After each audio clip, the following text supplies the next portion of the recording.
I'm out at the National Naval Aviation Museum today.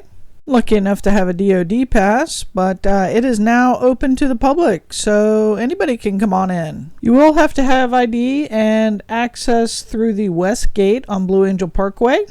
They're open 9 to 3, 7 days a week, and there is a ton to explore here, so I would suggest not getting there later in the day. Get there early. This is the world's largest naval aviation museum with 350,000 square foot of exhibit space. A lot of the exhibits have a little placard that tell you a little story or some history behind that exhibit. So for instance, this is a propeller. That is a hole from enemy aircraft fire in the Vietnam War over North Vietnam. And here's the placard telling the story.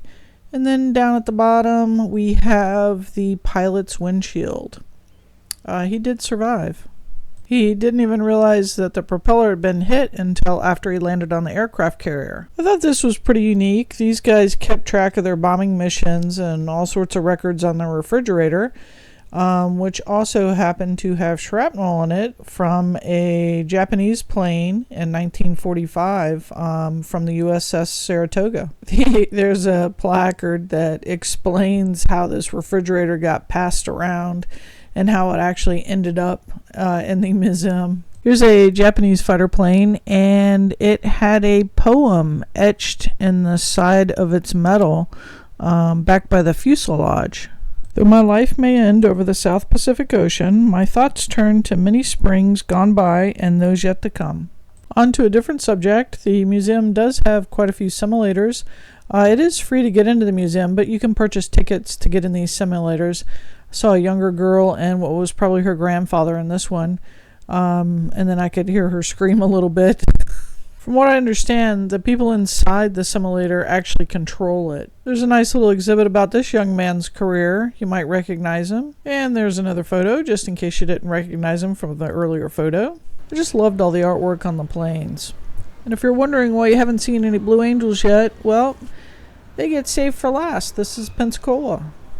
Speaking of Pensacola, I had no idea, but we were involved in the space program. The two little monkeys that went up into space in 1959 trained in Pensacola, and there's their little uniform. There's all sorts of information on the space program and exhibits at the museum here in Pensacola. There's even a lunar sample. I would have called it a moon rock, but what do I know? The placard says lunar sample. This Skylab module is the one that carried the all-Navy crew. They spent 28 days in orbit in 1973. And there's that lunar sample. Still looks like a rock to me. And this R2-D2 looking thing is a turret, and there would be a guy inside of it, and then it was on the nose of the plane. No, thank you. I couldn't imagine someone telling me, hey, we're going to bring you several thousand feet up in the air going, a couple 100 miles per hour. And then you're going to be stuffed in this little tiny ball shooting at people. And then just to make it exciting, we're going to put that ball on the very nose of the plane. So if you didn't know, you are allowed to go watch the Blues practice.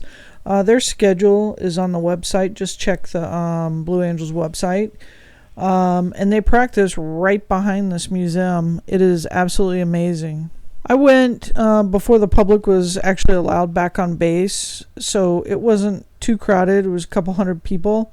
I have no idea how many folks come out to these practices now. It is well worth it, though.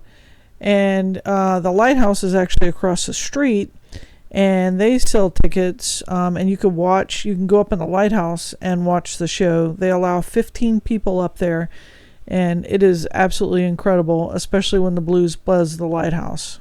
If you're interested in those tickets, just check out the Lighthouse website, and it'll tell you about the availability.